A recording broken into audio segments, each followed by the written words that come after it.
Գյորջյան Կասկադ 60 ամիս փուլային վճարում բազմաթիվ առավելություններ։ Ժնևում Ադրբեջանի արտաքին գերատեսչությունից Էլնուր Մամեդովն է անդրադարձել հայ-ադրբեջանական հարաբերությունների կարգավորմանը, առաջ տարել վերադասի Հեյդարի որդի Ալիևի թեզերը, բարձր ամբիոնից ևս մեկ անգամ իդուր աշխարհի բարձրաձայնել, թե որ նախապայմանների դեպքում Հայաստանի հետ խաղաղություն կհաստատեն։ Ակնկալում ենք, որ Հայաստանը կհաղթահարի կարգավորման գործընթացի հիմնական խոչընդոտը, սահմանադրության փոփոխությամբ օրինական կերպով հրաժարվելով Ադրբեջանի նկատմամբ տարածքային պահանջներից։ Մամեդովը խոսել է նաև Բաքվի բանտերում ապօրինի պահվող հայ գերիների մասին, իբրև թե պատերազմական հանցագործությունների և մարկության դեմ ուղղված հանցագործությունների մեջ մեղադրվողների դատավարությունները անցկացվել են միջազգային և ազգային իրավունքի նորմերին համապատասխան։ Այս անգամ էլ հայկական դիվանագիտությունը անպտուղ էր։ Թշնամու հետ մարդասիրությունից խոսելը պատմական անցքերի խեղաթյուրումը հիշատակել է առնվազն չի դիրքավորի առաջնագծում։ Մենք ընտրել ենք հաշտեցման դժվարին ուղին։ Սա անշուշտ բարդ գործընթաց է, հաշվի առնելով, որ 19 հայ պահվող անձինք դեռևս գտնվում են Բաքվում, առկա է անհայտ կորած անձանց ճակատագրերի պարզաբանման և բռնի անհետացումների դեպքերի բացահայտման անհրաժեշտություն և միաժամանակ տարածվում են խեղաթյուրված պատմական նարատիվներ։ Հայ-ադրբեջանական բանակցային գործընթացում ակտիվ ներգրավվածություն ունեցող Մամեդովը արևմտյան Ադրբեջան նարատիվին զարդարող ևս մեկ տերմինոլոգիա է կիրառել, այսպես կոչված մեծ վերադարձի ծրագիրը, որը ըստ ադրբեջանցու նախատեսում է ներքին տեղահանված անձանց անվտանգ ու արժանապատիվ վերադարձ։ Ադրբեջանցիները արդեն 3 տարի է պետական ծրագրի շրջանակներում ցուցակագրում են այն մարդկանց, ովքեր ցանկություն ունեն վերադառնալու Հայաստանի Հանրապետություն, իրենց նախկին բնակության վայրերը Հայաստանի Սովետական Սոցիալիստական Հանրապետության գոյության տարիներին։ Ադրբեջանական պետությունը յուրաքանչյուր վերադարձողի կոստանում է 70,000 ամերիկյան դոլար գումար վերադարձի այսպես ասած պարագայում եւ խնդիր է դնում, որ այդ գումարը տրամադրելու պարագայում Հայաստանի Հանրապետությունը պետք է ստանձնի պարտավորություն ապահովելու այս մարդկանց գույքային այսպես ասած իրավունքները։ Ադրբեջանի այս պաշտոնյան էլ բարձր ամբիոնից արծարծեց այսպես կոչված Զանգեզուրի միջանց կամ միջին միջանց խոսույթը։ Մամեդովը մարդու իրավունքների լիարժեք իրականացման համար լուրջ խոչընդոտ է համարում Արցախյան երկրորդ պատերազմից հետո լայնածավալ ականապատումը։ Հիշեցնենք, իդեպ Փաշինյանը տարիներ առաջ Գավառում հայտնել էր, որ ականապատ դաշտերի քարտեզներ են փոխանցել Ադրբեջանի։ Ավելին Փաշինյանը հայտնել էր նաև, որ Սերգեյ Լավրովի հետ որոշակի քարտեզներ են ուղարկել Ադրբեջան։ Դա ճիշտ է, համապատասխանում է իրականությանը։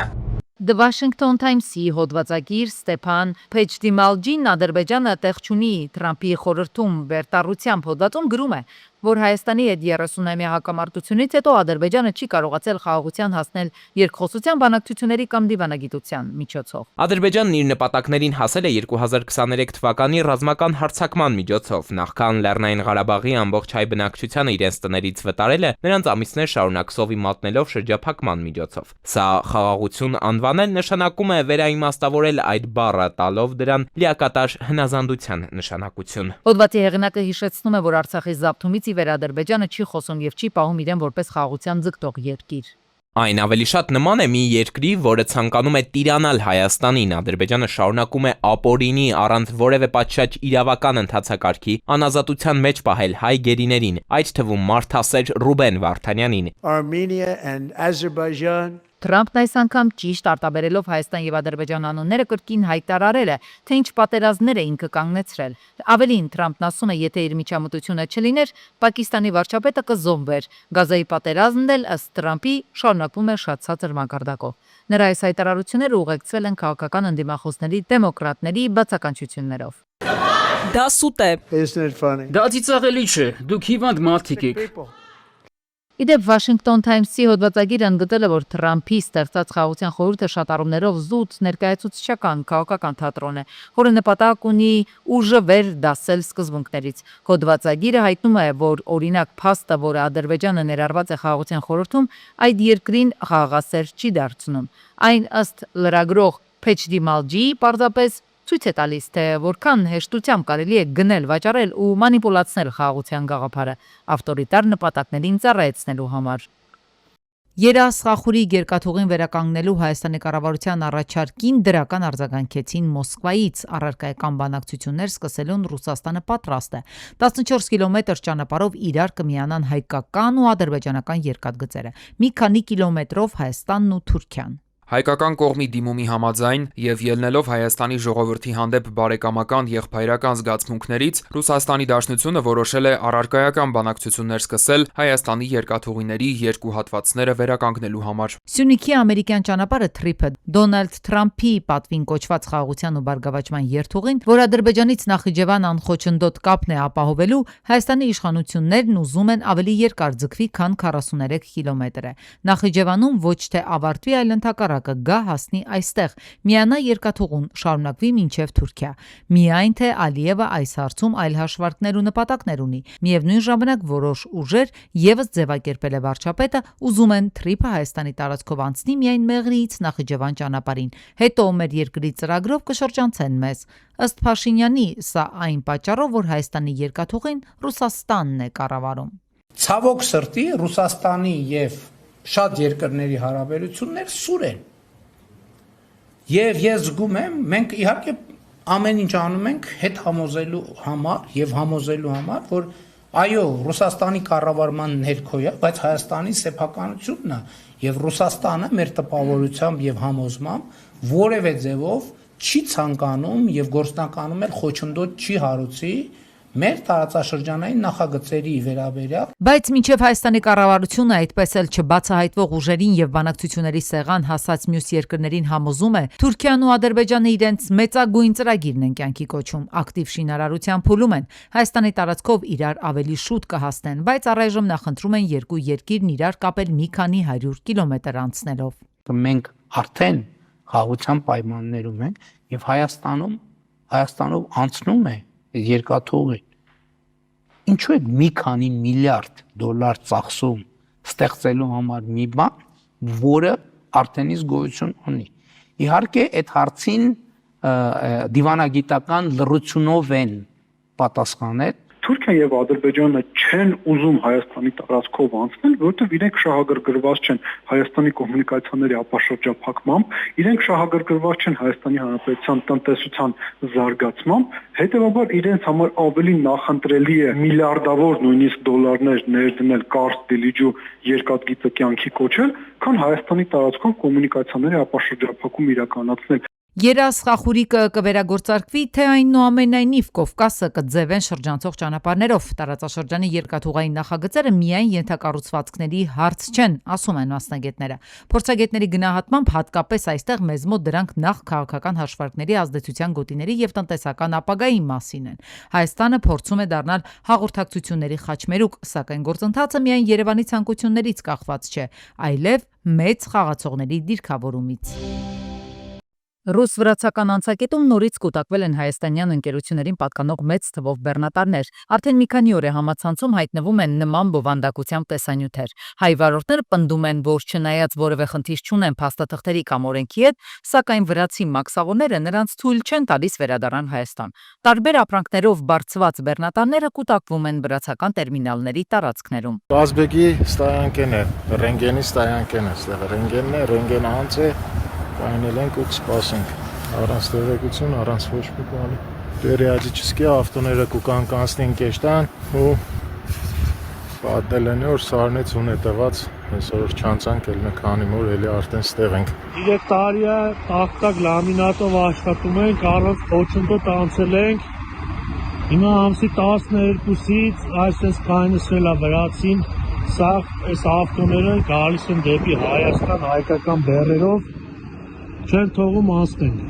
Ամսի 12-ից կայնացենք, դոկումենտները վերցրել են ռենգենի աշխատողները, չեն տալի ու ոչ մի պատճառ չեն նշում, ասում են կայնեք, միջև հրաման կտանք ասեն բաց կթողենք։ Մարդիկ նշում են, որ որևէ խնդիր Վրաստանի օրենքների, բեռների կամ անհրաժեշտ փաստաթղթերի հետ չունեն։ Վրացի մաքսավորներն էլ իրենց հարցումներին պատասխանում են, որ հայկական բեռնատարները դեպի Հայաստան դուրս չթողնելու հրամանն են, այնպես որ որևէ մեկին չեն կարող թույլ տալ հեռանալ առանց այդպիսի հրահանգի։ Վարորդները դիմում են Հայաստանի կառավարությանը, ինչ որ քայլեր ձեռնարկելու համար, քանի որ արդեն օրեր շարունակ մնացել են ճանապարհին, առանց սննդի ու կացարանի ցրտի պայմաններում։ Բացի այդ, նրանց խոսքով վրացի մաքսավորները վերցրել են իրենց փաստաթղթերը եւ հետ չեն վերադարձնում։ Մասշտաբները դեռ կատաստրոֆիկ չեն, բայց կարան դառնան, էլի, այդ վիճակն է։ Բացի տրանսպորտնիկից, որը նաեւ իր վնասներն է կրում, կան նաեւ ներմուծողներ, որոնք քիչ պակաս վնասներ չեն կրում նաեւ հիմա։ Այն արտահանման խնդրին, ինչին մենք արդեն մոտ մի տարի է բախվել ենք ու հարմարվել աշխատում ենք, դա կա։ Այդտեղ մենք խնդիրներ ունենք դեռ, որոնք չեն լուծվել, ավելի շատ մենք ենք հարմարվել իրավիճակին եւ աշխատում ենք, իսկ ներմուծման հետ կապված խնդիրներին նոր ենք բախվում։ Հայաստանի էկոնոմիկայի նախարարությունից փոխանցեցին, որ օրերս նախարար Պապոյանը հանդիպում է ունեցել իր վրացի գործընկերոջ գլխավորած պատվիրակության հետ, որի ընթացքում քննարկվել է բեռների անխոչնդոտ անցման հարցը։ Եվ վերջում Վրաստանում ճակերտավոր գերի մնացած վարորդներին փոխանցվելիքը ընդամենը սա է։ Այդուհանդերձ փորձագետները հույսը չեն կորցնում, որ խնդիրը արագ լուծում կստանա։ Ռեսուրսը չի հերիքում, կա խնդիր հենց ռեսուրսների եւ այստեղ արդեն միջպետական մակարդակով քննարկելու եւ օնլայնելու կարիք կա, այդ ամսակետերում հնարավորությունները։ Պետական մակարդակով տարվող բանակցությունները պետք է որ արդյունք տան, նաև այն պատճառով, որ Վրաստանը հիմա եւս շահագրգիռ է Հայաստանի տարբեր նախագծերի իրականացման հարցում, նշում են փորձագետները։ Վրաստանը տեսնում է, որ նոր հնարավորությունները Հայաստանի աուկցիաները արդեն ինչ-որ չափով կարող են իրենց բեռներից զրկել եւ փորձում են այսօր արդեն քայլեր ձեռնարկել, որ ավելի ակտիվ թե հարաբերություններ լինեն, թե արևտուրը նախաձեռնություններ լինեն, որ կոմպենսացնեն հնարավոր կորուստները ապագայում։ Իրականում հայ-վրացական պասիվ լոգիստիկ ճակերտավոր այս հակամարտությունը ավելի քան 1 տարվա պատմություն ունի։ Խնդիրը սակայն այն է, որ Հայաստանի Հանրությանը պարզ չէ դրա ռեալ դրդապատճառը։ Հայաստանը դեռևս ԵՄ ավիացիոն սև ցուցակում է։ Չնայած Եվրամիության վերջին ստուգման ընթացքում Հայաստանի ավիաընկերություններում եւ քաղավիացիայի կոմիտեում թռիչքների անվտանգության լուրջ խախտումներ չեն հայտնաբերվել։ 2020 թվականին Եվրոպական համապատասխան հանձնաժողովը հայկական բոլոր ավիաընկերություններին ներառել էր այդ ցուցակում։ 5 տարի անց եվրաչինովնիկները նոր աուդիտ են անցկացրել, պարզելու համար, թե ինչ է փոխվել մեզ մոտ։ Վերջերս էլ հայտարարել են, որ Հայաստանը դեռ չի կարող դուրս գալ ցուցակից։ Քաղավիացիայի կոմիտեից օրերս պարզաբանում են տարածել, որ նոր արձանագրված խնդիրները կապ չունեն 2020-ի խախտումների հետ եւ ուղիղ թռիչքների անվտանգության հետ էլ չեն առնչվում։ Այս հարցում լավատես է նաեւ տարածքային կառավարման եւ ենթակառուցվածքների նախարարը։ Արձանագրված 40 ուրեմն թերությունները վերացված են, բայց նաև ի հայտ են եկել նոր թերություններ։ Տարբեր բնույթի թերություններ են, տեխնիկական, օրենսդրական որոշակի փոփոխություններ, կառուցվածքային որոշակի փոփոխություններ անելու անհրաժեշտություն։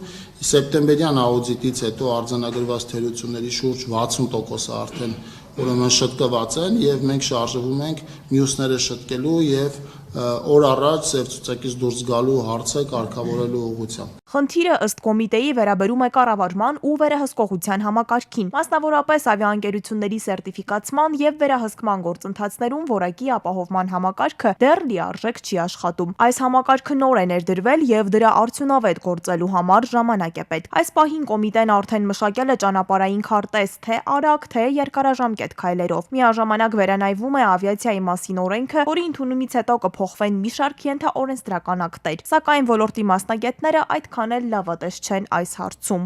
Կոմիտեում մասնակիցներ էլ այսպեսի չկան, որ կոմ չկա, որոնք որ դրանով այդպես խորացված զբաղվեին շտկեին, որովհետեւ սև ցուցակից ի վերջո դուրս գային։ Բավարար քայլեր չեն արվում ինձ թվում է, որովհետեւ դա աշխատանքա պրոֆեսիոնալների պակաս կա, որոնք որ կարող են այդ աշխատանքները իրականացնել։ Նույնիսկ եթե Հայաստանը դուրս գա Եվրամիության ավիացիոն սև ցուցակից, արդյոք դա նշանակում է, որ քաղաքացիական ավիացիայի ոլորտը Հայաստանում զարգանում է։ Ոչ, նշում են մասնագետները։ Քաղաքացիական ավիացիայի ոլորտի զարգացման համար ներքին շուկայում օդանավակայանների եւ ավիաընկերությունների մրցակցություն է անհրաժեշտ։ Բյուջետային ավիաընկերությունների եթե այլ երկրների իրականացնում են թռիչքներ,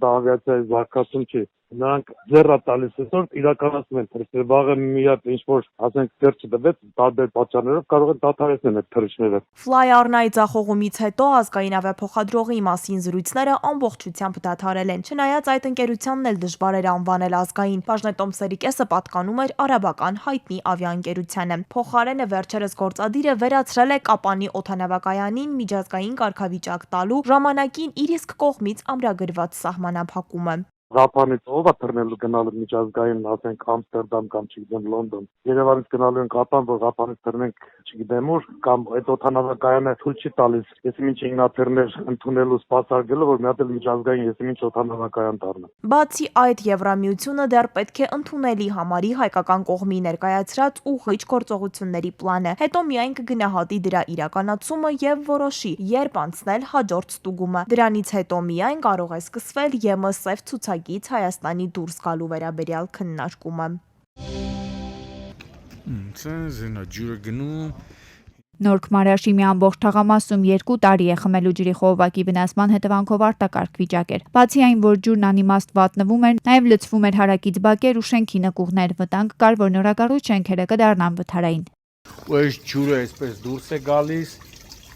հոսելով, տեսնում եք, լցվում է շենքի նկուղներ, իսկ գիտեք, ջուրը միշտ իրեն որ ասում ջուրն իր ճամփան կգտնի ու հիմա ջուրը իր ճամփեն գտել, լցում է շենքի նկուղները, ամբողջությամբ կվնասի, արդեն որոշ չափով վնասել է հիմքը։ Բնակիչները մի քանի անգամ Վեոլիա ջուր, Երևանի քաղաքապետարան, Նորք Մարաշ վարչական շրջանի ղեկավարի աշխատակազմ էին դիմել, սակայն խնդիրն այդպես էլ չէր լուծվել։ Ու օրերս միայն ջրային կոմիտեի նախագահի տեղեկանալուց հետո է, որ օպերատիվորեն ժամանել են Վեոլիա ջուր ընկերության ներկայացուցիչները։ Նմուշարում են արել, հաստատվել է, որ դա խմելու ջուր է։ Խոստացել են արագ հայտնաբերել խողովակաշարի վնասված հատվածն ու վերացնել խնդիրը։ Մի խոսքով խմելու ջուր է։ Ափսոս չի բա այս խմելու ջուրը։ Բա ինչ ախպեր։ Բայց 2 տարի այս վիճակն է։ Ասեն հին գիծնա։ Իսկահասարի թաղի որոշ փողոցներում արդեն մի քանի օր է Երևանի քաղաքապետի միջամտությամբ Վեոլիա ջուր ընկերության աշխատակիցները սկսել են կոյուղատարերի կապիտալ փոփոխման աշխատանքներ։ Քանի որ դեռ նախորդ տարվանից Սարի թաղի 27-րդ փողոցում կոյուղատարերի վնասման պատճառով կեղտաջրերը դուրս էին գալիս հոսում ամբողջ փողոցով։ Այս այդ կոյուղի բանից է եղել, հա։ Կոյուղը տաներն էլ է, սաղ ճաքած է։ Անցյալ տարի ռեմոնտ են կարել, արդեն ճաքերը բացվել։ Կոյուղաջրերը լցվում էր Գարաժն է լցվում, այն քանտերը, բաներ, լրիվ էլի տես նստել էր, բողոքեցինք եկանենի փոխին, ասին էդի մեկը գցում էր մյուսի վրա, հա։ Դու մի ասա, այս կանալիզացիայի տրուբա չկա вообще։ Հա։ Եկան քանդին էդի ինքնահոս է եղել էլի։ Հա, այդտեղից լցվել է մեր պատվարները։ Հիմա տեսնում եք ամբողջությամբ նոր ավելի հարմարավետ, ավելի մաքուր, ավելի